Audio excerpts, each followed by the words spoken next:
Bismillahir Rahmanir Rahim. Alhamdulillahi Rabbil Alamin, wassalatu wassalamu ala ashrafil anbiya wal mursalin. Alhamdulillah ala ni'mati tatimmu salihat. Alhamdulillah ala kulli hal. Baada ya kumshukuru Mola Subhanahu wa Ta'ala na kumtakia rehema Bwana Mtume sallallahu alaihi wasallam, tukiwa tuko katika ayyaman ma'dudat kama Mola alivyotuambia, masiku ambayo kwamba ni masiku ya kutuaga, na hatujui mwakani tutafika ama hatutafika.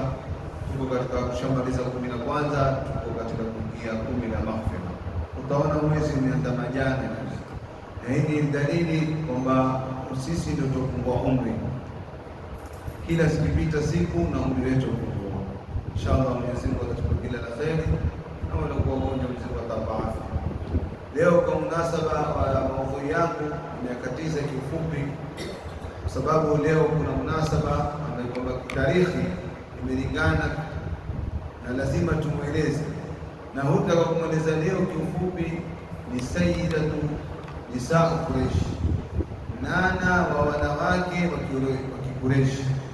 Na leo ndio tarehe yake aliyokufa, tarehe 10 leo hiyo atakaingia katika wa watoto hasa, kwa tarehe 10 mwezi mtukufu wa Ramadhani amekufa mama wa Waislamu, waitwa mama wa Waislamu wote.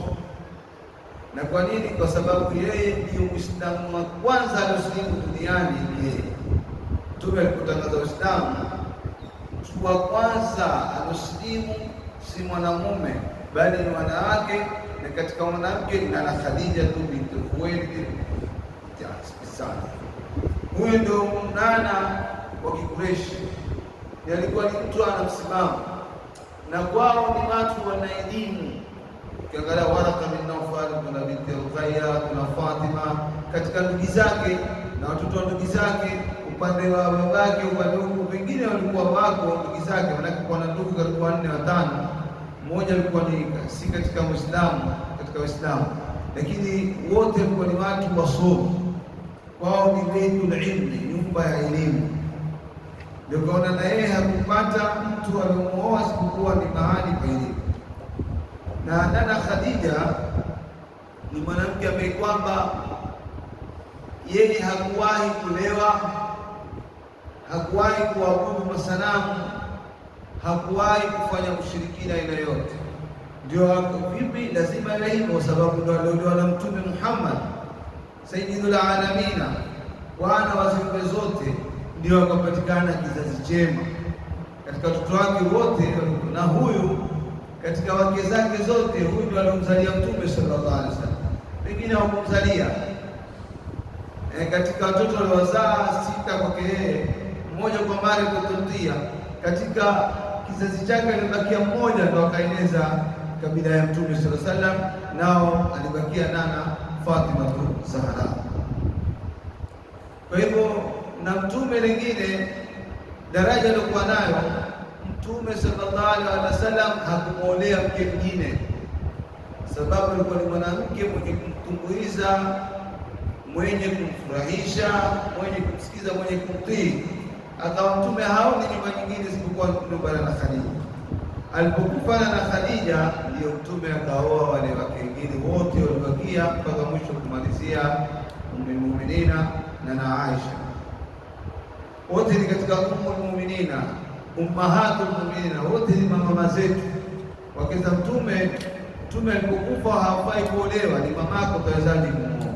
Kwa hivyo wake wa mtume wote wakapatiwa daraja, lakini katika daraja ya juu ni Mungu mzima, ardhini na mbingu, wanajulikana katika wa kwanza wanawake na Khadija. Ibali kama kamula min ar-rijali kathir, lakini kamula min an-nisa'i wakapi 4. Ukamilifu wanawake si wengi kwa ukamilifu, lakini wanaume wengi wana ukamilifu. Ukamilifu wao hapa si ukamilifu ile kamali ni ukamilifu wa dini na mengineyo, lakini katika wanawake waliokamilika ni 4 pekee yake: Asia na Khadija na Fatima na Maryam. Hawa ndio wanawake waliokamilika. Kwa hivyo mwanzo ana ukamilifu, kisha anasabu, inasabu ni Quraish asili, yani yeye ni mtu ambaye kwamba kisha ni mtu ni mfanyabiashara mkubwa sana. Na hapa tuonyeshwa kwamba kufanya biashara kwa wanawake waruhusiwa, na Khadija alifanya biashara mpaka kuolewa na Bwana Mtume Muhammad sallallahu alaihi wasallam. Na hapa tuonyesha kwa yeye tajiri, ana nafasi na Makureshi ni watu ambao kwamba walikuwa ni tabia yao. Utaona ni idhamu Kureshi, idhamu leta shidani usafi, walikuwa siku za harusi wakisafiri kufanya biashara na kaskazi. Si kwamba wakifakusi harusi bana imeingia kuna kazi, walikuwa wana biashara zao za harusi na walikuwa na biashara zao za kaskazi. Tuonyeshwa sisi pia kubadilisha msimu katika biashara zao. Lazima una biashara za harusi na lazima uwe na biashara za kaskazi ulimwengu kwa kuendelea. Na Khadija sifa zake ni nyingi sana. Hapa alipenda Mtume yeye mwenyewe, na tarehe yatuambia alikuwa akimfuatilia Bwana Mtume Muhammad sallallahu alaihi wasallam, kwa sababu yeye alikuwa akija kukoswa na Sanadidu Kureshi, wale mabwanyenye wa Kikureshi wakija kikosa kikataa, na watu wana pesa na saba na Kureshi kama yeye, lakini akimfuatia sana wa Muhammad. Alikuwa akiitwa Muhammad ibn Amin, Muhammad mwaminifu. Hata kuna riwaya kwamba wale Makureshi, ukiangalia utajua mwandazimu nani. Makureshi kwa kimwita Mtume kadhabu, sio rongo, sahiru, ganga, mchawi, ganga, gongo, wakimpa kila jina, sio. Lakini ajabu, wakati ya Mjahili atakakusafiri, atakweka amana yake, hamuoni mtu atakweka amana na Makureshi wote kwa ile isipokuwa kwa ile mjinga. Sasa mjinga nani? Mjinga atakuwa nani? Ule mmoja ni mzuka, ni mjinga, ni mganga, ni mchawi, ni khain. Ndio kila mtu katika taarifa ukisoma, kila mtu anaenda kumwekea pesa, na wakija wakipata pesa zao, na yeye Mtume ni maskini yatima, hana cha. Mtume sallallahu alaihi wasallam mtadamu, tukifupisha, alilelewa baada ya kufa babake na mamake kwa Abu Talib.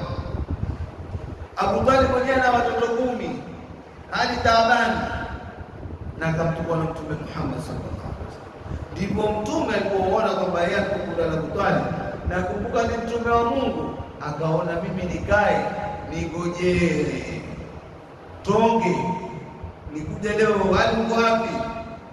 Mpika nini mama? Mpika nini baba? Akaona watafanya kazi. Sahaba kwa sijana sana usikizi, wanda mimi nifanye kazi. Ndipo sasa akatolewa kazi yake ya al-ghanam, akitoka mbuzi na kondoo, akitoka pesa kidogo, akaenda akafanya kazi kwa nana Khadija.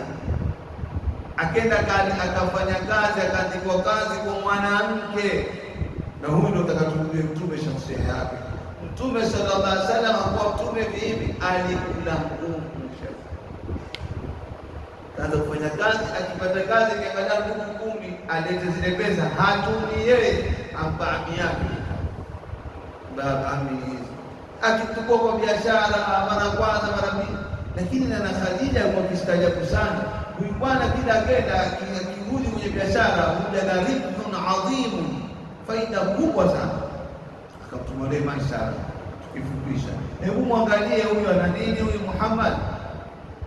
Asema maisha akichunguza, akasema mtoto wa kiajabu sana. La kwanza jua kule Maka, wao watoshona Maka wajua, huku kipanda digrii 34 35 wa taabani, sio tajua kali wakati ule upanda kama 40 na 45 46 47 wajua jua la upanda. Akamwambia huyu akenda akitembea kuja kivuli, mithlul ghamamati an-nasara sa'iratan, kile anapotembea kivuli cha kufuata kusita, sema mithlul ghamamati an-nasara sa'iratan min al-abi wa tisli al-hajiri hamid, akihifadhiwa na ile moto na wale tano wale watokea hapa jua, ile tano mvuto lile la moto kwa tano. Kwa sasa hujui tano nini, ikitoa mofa ile tano ile moto, basi kwa kina kivuli kama AC condition au mkayaf Kiarabu, ikimfuata kisikia raha, na akikaa kwenye mti ile kivuli cha mmoja yeye Bwana Mtume Muhammad sallallahu alaihi wasallam. Lakini baada hakuna kama yeye. Huyu Muhammad alifungiwa kwenye ngome miaka 3 ndaa, akumkufuru Mwenyezi Mungu. Maisha wanamtaji na sunnatillah, kanuni ya Mwenyezi Mungu aliyoipanga ni riziki, utafute ni utafute. Kanuni ya Mwenyezi Mungu aliyoipanga utapata mtihani wa Ayuba ile na Ayuba ameondoka kibaki, Zakaria alitindwa, Nabii Musa kibaki, Nabii Shuaib kibaki, Nabii Yusuf alifungwa jela, Mtume miaka 3, Nabii Yusuf miaka 7. Wala maisha yanakwenda. Kwa hivyo lazima tujue maisha. Hakuna maisha ya shortcut. Sisi watoto wataka maisha shortcut. Ataka kinuka yeye andike kazi mara moja ilikuwa 50,000 au 100,000. Mwanzo kula 10,000, kula 15,000 kwa. Hatuko hapo. Lakini Mtume sasa Maisara akaja akamsifia, akamwambia ni mtoto ana tabia nzuri, ana kadhaa, akamsifia masifa mengi sana. Na Khadija akampenda mwanzo, kitu cha kwanza mwaminifu. Leo uaminifu umemaliza sana. Na iwaje na faida, haibi ya chochote. Yeye mwenyewe kwa Muhammad Amin akamwambia, hebu nenda kamuulize kiakili, utaki mke ya ndasa kuoa. Asa kenda akimwambia sasa mimi maskini, sina pesa, ni makazi ni hii ya biashara, leo niko mwingine, leo naweza kustopishwa, nana ni huyo, boss ni huyo, mume ni huyo mwenyewe, mama kwa kitaifa huyo, mama kitaifa na Khadija. Basi akaenda akamwambia hali yake vile ilivyo, kadhaa na Khadija akamwambia, usifanye wasiwasi, mimi mwenyewe niko.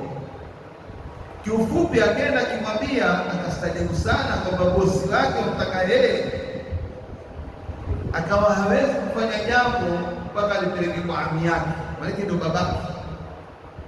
Akamwambia, ami, mimi nina kadhaa, nataka kupeleka posa kwa yule bosi. Na ami yake sasa, waya akamwambia, umefika umri sasa, na hapo ndio sunna ya kuoa miaka 25 kuendelea mbele, mtu aozeshwe kama baba atakuzalia ndani, sio miaka 20, 21. Hata kama una pesa zako mwanzo, mlee mtoto mfumo wa ndoa, ajue na maisha.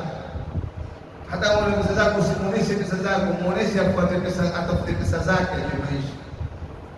Basi fupi kapelekwa posa, akaozeshwa na Khadija. Asema kabla ya kabla ya kutumilizwa alikuwa tukiishi maisha ya raha, lakini Mtume alipoletewa utume, Allahu Yesu aliatadini sana, akamsumbua sana Mtume, kumfikiria shimo, kumwekea matumbo ya ngamia yale, kumwekea mwiba ndiani, yaani kila maudhiko. Na Mtume wa Mungu audhiwa namna hii, Mungu anasema hapo sunna yake. Unaweza kuudhiwa, subiri, sio kuudhiwa au kasirika ukupepaka, la. Mtume aliudhiwa, ndio daraja. Mwenyezi Mungu akupi daraja mpaka kwa mtihani. Ile mtihani ndio kubwa, ndio daraja yake. Angalia Nabii Yusuf antengwa na ndugu zake, kama mimi na wewe, kufa kutozikana, wataka kuniua, mahasidi nini, wataka kunifukulia hivi, kunipeleka kama mwanambo mwitu, mkatia kwenye kisima, ungezungumza nao tena yeye. Kama kuna kula simai na badili zote zitasukumwa kwa za chumvi za kondoo mpaka leo itambue na wao. Lakini alisubiri, kule kusubiri ndio daraja. Bila kusubiri daraja huwezi kupata. Na Mwenyezi Mungu kuleta kusudi. Mwenyezi Mungu Subhanahu wa Ta'ala alikuwa na wewe, shika mambo yako ya dini na nini, ukuletea kusubiri ni mitihani. Ule kutaukwa kutia fungu shakupokelea. Sasa Mtume sallallahu alaihi wasallam yote kasubiri. Na Fatima na Khadija akiingia kitu cha kwanza kwanza kumkumbatia mume wake, ambaye usifanye wasiwasi, innaka la tasilu rahim, wewe unga kizazi, wewe ufanya kadhaa, wasaidia watu hivi, maneno mengi akamwambia. Mtume akisikia sana ndio aya kwamba wanawake nani ndio sakina. Unapomwona mtu hapati sakina, basi ni mwanamke anamshikilia. Kuna nyumbani kwake ataingia anamshika. Ufupi akaozeshwa vizuri, akawa sasa waendelea na maisha na misukosuko kama hiyo kwa miaka mitatu, na Khadija akatoa pesa zake mpaka kama aliza senti, mpaka watu wasemekana wakinazea alkala manyasi, yani ghala kuandaa. Isemekana hapo ndio kule na Khadija akatoka maradhi, kwa sababu alikuwa mtu kila shughuli, mtu ana pesa zake ule kukaa miaka mitatu. Kisha baadaye sahifa ule mkataba utabuka, wakatoka miaka mitatu.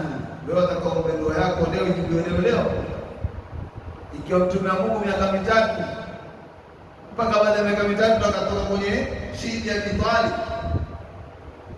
na mitihani. Haya yote ni tunayosoma, tumefanya kazi, tumevumilia, tumekataa huko. Mtume wetu alikuwa hali gani na sisi tu hali gani? Siku kutoka katika khariji langu waliotume akatetemeka sana, akiingia ndani akisema zamiluni fazammaluhu. Lakini wala kama Naufal akasema huyu ni mtu ambaye kwamba jao na musul akbar, alikuja malaika mkubwa ambao kama alishamteremkia Nabii Musa na Nabii Isa. Yeye mwenyewe alimwambia maishakash, Mwenyezi Mungu hawezi kupa hizaya wewe kabisa namna mnapokujua mimi. Hapo na Khadija kazaa watoto wake vizuri, akampa mtihani Mwenyezi Mungu, akafa wengine wadogo, Abdullah bin Qasim wale. Hata alipokufa siku moja, masahaba walikuwa wanatoka matozi, Rasulullah akamwambia inna al-aina tadma, maana ndio matozi lazima ni muhimu. Lakini katika watoto wake wote Mwenyezi Mungu akabakisha mtoto mmoja, naye nani? Na Fatima sallallahu alaihi wasallam, mtume Mwenyezi Mungu. Na Khadija akaanza kukua, tukifupisha ile kisa chake, maradhi yakamshika. Alipozidi ile maradhi yake, mtume kuja kumwangalia, alimwambia isma wasaya ya Rasulullah, nitakupa wasia, nisikilize wasia wangu. Katika wasia huo aliompa ni ajabu sana. Baada yote kupitia yale, akimwambia fa inni qasiratun fi haqqika fa'fini ya Rasulullah, mimi naona katika maisha niliyoishi, labda mimi ninakunyima haki yako, pengine sikukupeshi, pengine sikufanya kadhaa. Na Khadija au maradhi kwa mtume, na huyu na Khadija alikuwa mgonjwa, mfanyikazi wake aeleza, asema kwa shakika na maradhi baada ya kutoka katika ile gari thauri ile ya shibi ya lidhali. Mtume akija akiwa amekasirishwa huko, na Khadija akisikia mtume wabisha, akiruka na maradhi yake, kifanya hana mgonjwa. Ihtirama hizo kumheshimu mume wake. Kisha kitoka kuwa vile ule mfanyikazi anamwambia bora fanya hivyo, ule bwana asumbuliwa kule nje ndio ndipo pale kwa maradhi. Jibril akachuka akamwambia assalamu salamu, Mwenyezi Mungu akupa salamu, akwambia mwambie na Khadija hayo nyumba yake ni nyumba ilikuwa ina fujo, ni nyumba ilikuwa na mayowe ya matusi, mume wake kitukana kitangana naye, lakini sasa tumemjalia yeye qasar la dhika fihi wala nasab, tumempa nyumba ya mua, nyumba ya dhahabu ya fedha, haina mayowe, haina fujo, haina kitu chochote, na tumemwekea peponi. Ona ule mvumilivu, na Khadija alivumilia, lakini shabawa shahada yake moja kwa moja wewe peponi, na moja kwa moja ushajengewa nyumba ya mua, dhahabu na fedha na almasi. Tunakwambia tumematozi ya mtoto, mwambie wewe kalla mara aitu minki taksira, sijaona wewe taksiri aina yoyote, hata kumuna kwa humuni mbele yangu. Tumemwambia mkewe ndio katika sakaratu, na huyo ndio mama kwanza alisilimu.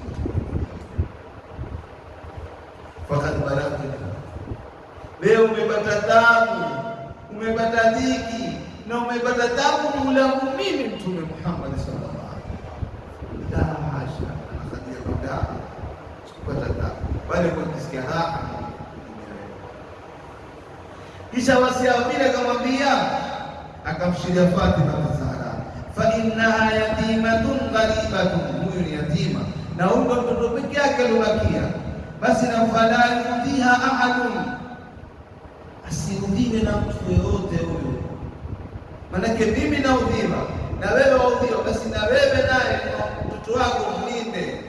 Tumeongea kisha mwisho na Khadija yuko katika sakaratul mauti, wafa tena, huku akamwambia mimi Mtume sallallahu alaihi wasallam, nataka kile kishale chako ukivaa katika riwaya, kishale kile ukivaa wewe kiwe ndo kafani yangu. Khadija alikufa siku baadaye, alizikwa Hajun, wa ashabul hajun lahum tahiyya. Ukipita pale Hajuni wako pia salamu, wale kwenda Maka umra wataona. Ndio na Khadija alizikwa. Ndio na Aisha sema, sijaona mimi, sijafanya wivu, ma ghirtu ahadan min nisa'i Rasulillah sallallahu alaihi wasallam, sijafanya wivu ala Khadija kama kumfanya wivu nani? Khadija. Kwa nini na wewe kumuona vile wasema Mtume kila wakati Khadija, Khadija, Khadija, Khadija hivi, Khadija hivi. Khadija ndio mzalia, Khadija ndio alikula ngumu katika maisha, mpaka Mtume sallallahu alaihi wasallam alikuwa mgani, hataki amtaje Khadija kabisa, abadilika ule uso wake, akamwambia mimi namtaja Khadija kwa sababu Khadija, wewe unipata mimi ni msichana mdogo na Aisha nzuri, lakini wewe mkumbukae kama lakini yeye naye nipata mimi barobaro, yani nipata mimi barobaro na nguvu zangu, kisha amenizalia. Lakini kawaida ilikuwa, kisha akamwambia watu walikuwa wakifanya mimi mrongo, yeye akinisharikisha, watu wakinikosesha mimi, yeye akinipa, watu wakinizia chakula miaka mitatu, yeye akitoa tano. Tukimaliza kesi cha Arwa, huyu baada ya fathu Maka, itaonyesha huku walwafaa. Baada ya fathu Maka, Islamu shapata ushindi, washashinda watu. Kina Abu Sufyan pale nitaonekana ajuzan, kizee chaja. Mtume sallallahu alaihi wasallam akapasua jeshi, akapasua mpaka kwa ule kizee. Akifika kwa ule kizee, akamtandikia tandiko, akamweka juu, akakaa. Na Aisha angalia tu, muumini na Aisha angalia tu, kisha wana watu kuzungumza wakitekezana, kisha watu sema isipata wivu hivi, bado upana atakapoona hata kile kizere pia akafanya mushkili yeye.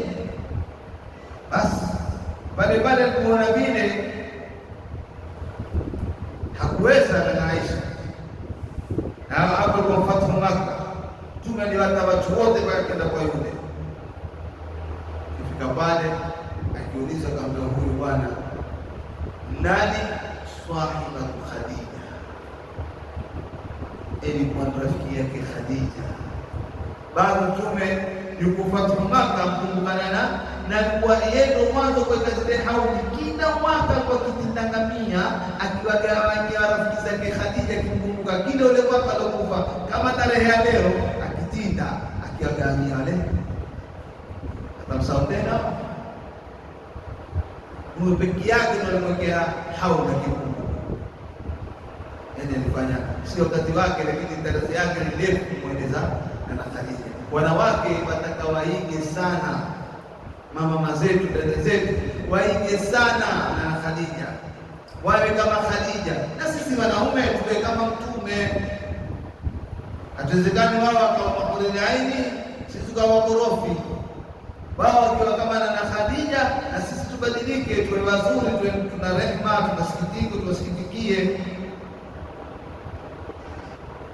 Basi hapo akamwambia huyu ndo rafiki yake Khadija. Kwa hivyo alikuwa mimi anikumbusha nilipokuwa na Khadija, yakifika mambo ya kuteka ndo huteka, yakifika mambo ya huzuni ndo. Inshallah wa haya mtatuzungumza mzima tutajaribu na hadithi. Qala fa yatabi'una sana hada. Assalamu alaykum wa rahmatullahi ta'ala